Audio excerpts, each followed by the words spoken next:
नमस्कार, आप देख रहे हैं श्रेय टीवी, देश हित की बात। मैं हूं आपके साथ साक्षी।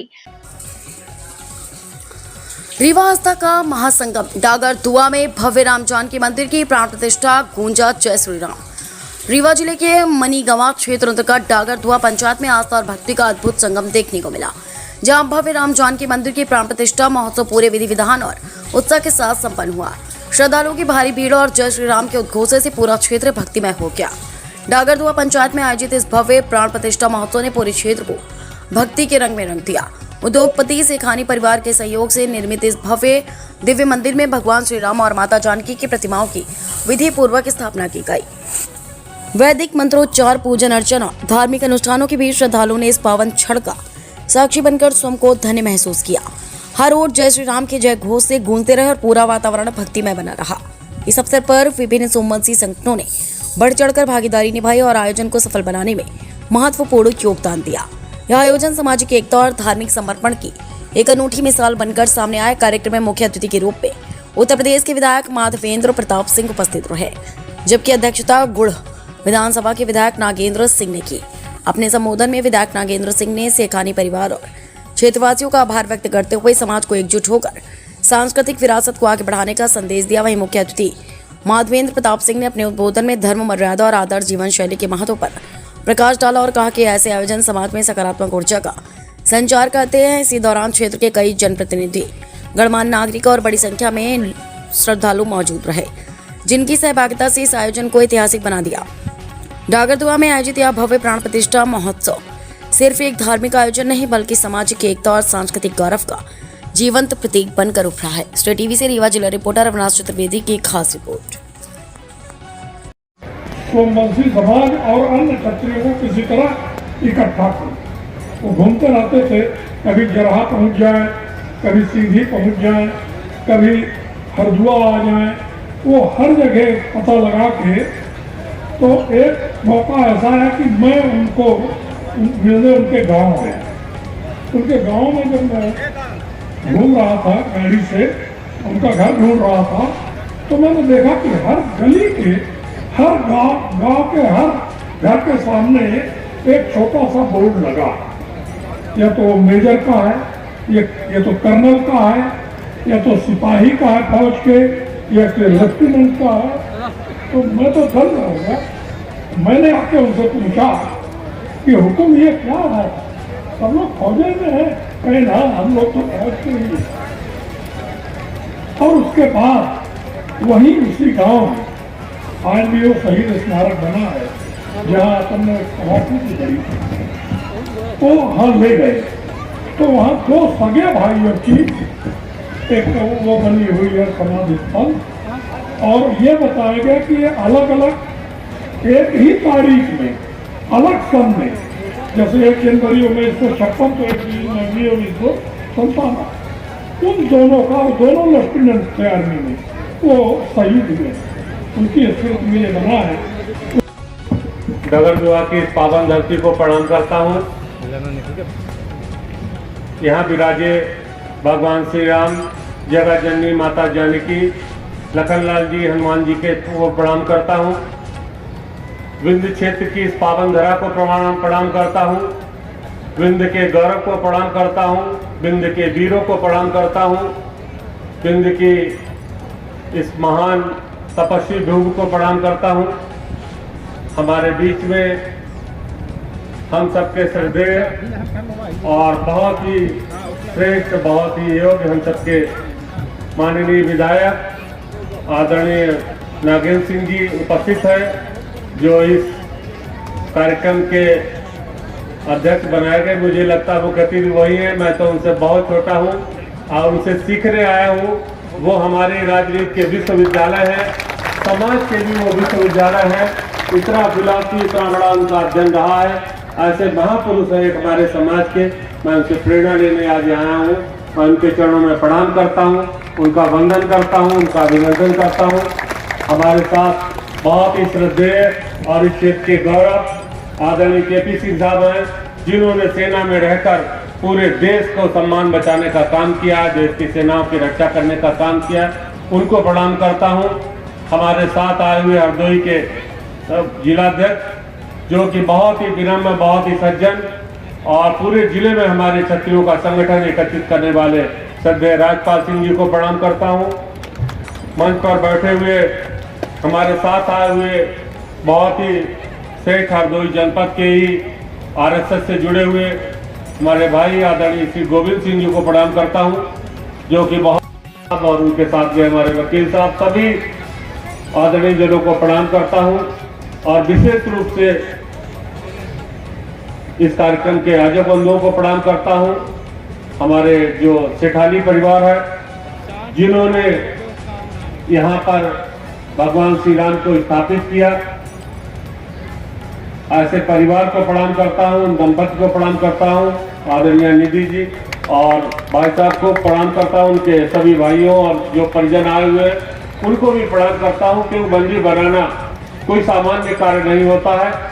मंदिर ईश्वर की प्रेरणा से बनता है और जन्म जन्म के जब पुण्य इकट्ठे होते हैं, ढेर इकट्ठे हो जाते हैं पुण्यों के, तब जाके आदमी को मंदिर की स्थापना करने का सौभाग्य मिलता है। और कहते हैं जब कोई धर्म में, हमारे धर्म में कहा जाता है कि जब कोई मंदिर की स्थापना करता है तो उसकी 14 पीढ़ियां स्वर्ग में रहती है। जब तक मंदिर की एक भी ईंट रहती है तो उसकी 14 पीढ़ियां, उसके पहले की 7 पीढ़ियां, उसके आने के बाद की 7 पीढ़ियां, ये 14 पीढ़ियां स्वर्ग में निवास करती है जब भी मंदिर की कोई ईंट बनी रहती जब तक। तो ऐसे हमारा सेठानी परिवार जिन्होंने इस क्षेत्र में मंदिर की स्थापना की है, मैं समझता हूँ ऐसा क्षेत्र है जहाँ मंदिर माँ विंध्यवासिनी का स्थान है। माँ विंध्यवासिनी आज भी साक्षात विराजित है। बाकी तो माता के शक्तिपीठ है और शक्तिपीठ भी यहाँ माँ शारदे का स्थापित है। माँ मैहर भवानी यहीं पर स्थापित है। भगवान राम की तपोस्थली चित्रकूट सतना यही स्थापित है। ऐसे पावन क्षेत्र में, विंध्य क्षेत्र में आपने जो ये भगवान राम और सीता माँ का मंदिर बनाया है, भगवान राम और सीता सदैव आपके जीवन का मार्ग प्रशस्त करेंगे और जो आपका व्यापार है दिन रात उसको बढ़ाने की कृपा करेंगे। और मैं समझता हूँ आज जो आप लोगों ने इस क्षेत्र पर परोपकार का कार्य किया है, ये क्षेत्र का पूरा बच्चा हमारी माताएं बहनें सभी लोग रहते हैं, ये सभी आपके रेडी हो गए हैं और इनके दिल से दुआ निकलती है। नगर दुआ तो नाम ही है और ये दिल से भी आपको दुआ देंगे सदैव। जब तक ये मंदिर रहेगा आप लोगों का परिवार इसी तरीके से भगवान के कृपा पात्र रहेगा। हमारे बहुत सारे ब्राह्मणों ने विधि विधान से यहाँ मंदिर में भगवान की स्थापना कराई है, उन सभी को प्रणाम करता हूँ, उनका भी वंदन अभिनंदन करता हूँ। विधि विधान से जो स्थापना यहाँ पर हुई है, भगवान राम यहाँ पर विराजे है, उनका हम सबके निकल रही भगवान राम से मैं प्रार्थना करूं। उनकी उपस्थिति में हम सब लोग गौरवान्वित होते हैं और ये मध्य प्रदेश के पूरा उत्तर प्रदेश आसपास से जुड़े हुए जनपद उनसे प्रेरणा पाते हैं। राजनीति में मैं समझता हूं कि इतना सज्जन, इतना ईमानदार, इतना कर्मठ व्यक्ति नहीं मिला होगा जैसे विधायक जी है। और जिस प्रकार उन्होंने सभी लोगों के साथ, जैसे भगवान राम ने लंका पर विजय प्राप्त की, जनजातियों को जोड़कर, कोल भीलों को जोड़कर, आदिवासियों, गिरवासी, वनवासियों को जोड़ करके अपना राज्य वहां भी बना लिया जाके, वैसे विधायक जी ने वहां पर स्थापना की है, अपना राज्य बनाया है। वर्तमान में आप तो हैं ही, लेकिन आपके बेटे युवराज साहब, चेतन भाई और उनके बेटे भी यहाँ पर पहुंच रहे विधायक जी के, मैं उनको भी बहुत शुभकामनाएं देता हूँ। मंच पर बैठे हुए हमारे सभी अतिथिगण, जो मैं सबके नाम नहीं ले पा रहा हूँ, सबको प्रणाम करता हूँ, सबका अभिनंदन करता हूँ। जिस प्रकार आज यहाँ की स्थापना हुई है और हम सभी लोग आज रामनवमी का पावन दिन है, नवरात्रि का भी माता अष्टमी और नवमी का दिन है, माता सिद्धिदात्री और माता महागौरी आज ही के दिन हम लोग उनका पूजन भी करते हैं। और भगवान राम का आज अयोध्या धाम में उनका जन्मदिन, आज जन्मोत्सव आज ही मनाया जा रहा है, क्योंकि कल 12 बजे नवमी की शायद नहीं मिल पा रही, तो इसलिए अयोध्या धाम में आज ही उनका राम जन्मोत्सव मनाया जा रहा। तो यहाँ भी आज जो स्थापना हुई, मैं समझता हूँ कि आनंदोत्सव राम जन्मभूमि जैसा ही मन रहा है, राम के जन्म जैसा यहाँ आनंदोत्सव मन रहा है। और जिस प्रकार भगवान अयोध्या धाम में विराजे हैं, उसी तरीके से आज नगर दुआ में भगवान विराजे हैं। इनकी कृपा हमारे पूरे गांव और पूरे क्षेत्र पर इसी प्रकार बरसती रहेगी, जिस प्रकार उन्होंने अयोध्या धाम को पावन किया था। वेदनाएं हैं महाराज प्रतापगढ़ के पास, उसके साथ उनका टेलीफोन कल दोपहर में आया कि नागेंद्र क्या करूं, मेरी तो समस्या हो गई, मेरे सगे परिवार में ऐसी घटना हो गई है, नसीब है। तो उसके कारण और महाराज हरदोई का स्वास्थ्य पहले से भी बहुत अच्छा नहीं था। कल उन्होंने असमर्थता जाहिर की कि हमारा स्वास्थ्य परमिट नहीं कर रहा है, लेकिन यहाँ हम ये विचार करने लगे कि अब क्या किया जाए, उतने में खबर आ गई कि माननीय माधवेंद्र प्रताप सिंह जी और उस राज परिवार से जुड़े हुए सभी हमारे साथी ये लोग रास्ते में हैं, चल दिए हैं। तब हम लोगों ने रात भर ये प्रयत्न करके ये छोटा सा आयोजन यहाँ संभव हो सका है। उनकी कृपा रही कि वो पधार कर उन्होंने आशीर्वाद दिया। तो हमारी अस्मिता, हमारे वजूद और हमारे अस्तित्व को तलाशने और समाज में स्थापित करने का सम्मेलन। ये कोई सोमवंशी सम्मेलन भर नहीं है। यहाँ सब वर्ग के लोग बैठे हैं, ये सबका सम्मेलन है। ये सोमवंशी समाज ने सम्मेलन संयोजित किया है, उसकी व्यवस्था की है। इसलिए कि जिस तरह पूरा राजपूत समाज भारत का इस समय अंधेरी गलियों में घूम रहा है, और एक समय था इतिहास का जब आप और हम, हमारे पूर्वज महाराणा प्रताप की सेना के हराबल दस्ते के प्रमुख सिपाही हुआ करते थे। इतने बहादुर थे सोमवंशी समाज कि हराबल दस्ता जो कटने मरने के लिए ही बना है, वही आगे सबसे रहता था। बाकी बहुत सारे विस्तार से आदरणीय विधायक जी ने, राजपाल सिंह जी ने सारी बातें बता दी हैं। और हम कहाँ कहाँ भटकते हुए हरदोई से प्रतापगढ़, फिर इधर बस्तर तक गए, आखिर महाराज भी सोमवंशी थे, उड़ीसा, तमाम दक्षिण भारत में तमाम हम भटकते रहे, लेकिन अभी हमारा अस्तित्व कोई ठीक से जान नहीं पाया।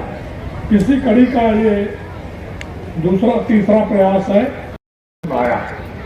और रात में ही पूरे भारत में 144 धारा, दूसरे दिन अपना सम्मेलन था। लेकिन मैंने सबको फोन किया कि अलग अलग रास्तों से पहुंचिए, पर पहुंचे जरूर। और माननीय विधायक जी, आप विश्वास नहीं करेंगे कि इतनी विशाल सभा हुई कि पूरे प्रदेश में और देश में ये चर्चा हो गई कि इकट्ठा होने लगे हैं। मतलब राजपूतों का इकट्ठा होना भी सबको अच्छा नहीं लगता है। लेकिन वहाँ से हम लगातार चर्चा में रहे, चर्चा करते रहे कि हमको आपस में मिलने जुलने, एक दूसरे के सुख दुख जानने, एक दूसरे की मदद करने का प्रयास हमेशा करना चाहिए। उसी कड़ी में जरहा में एक सम्मेलन हुआ। आदरणीय नागेश्वर सिंह जी भूमि विकास बैंक में प्रबंधक के रूप में, ये उदयराज सिंह जी हैं, पुष्पेंद्र सिंह जी के पिताजी हैं। इन्होंने अपनी 85 साल की उम्र पूर्ण कर ली है और इनकी अंतिम इच्छा सभी यहाँ पर उपस्थित है सम्मान करने का।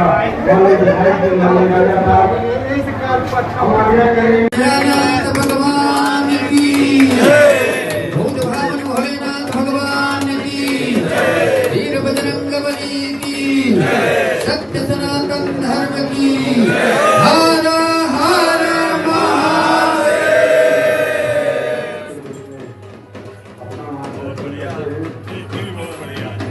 ऐसे पूरा मानवीय प्राप्त हुई जो राजधानी से सवाई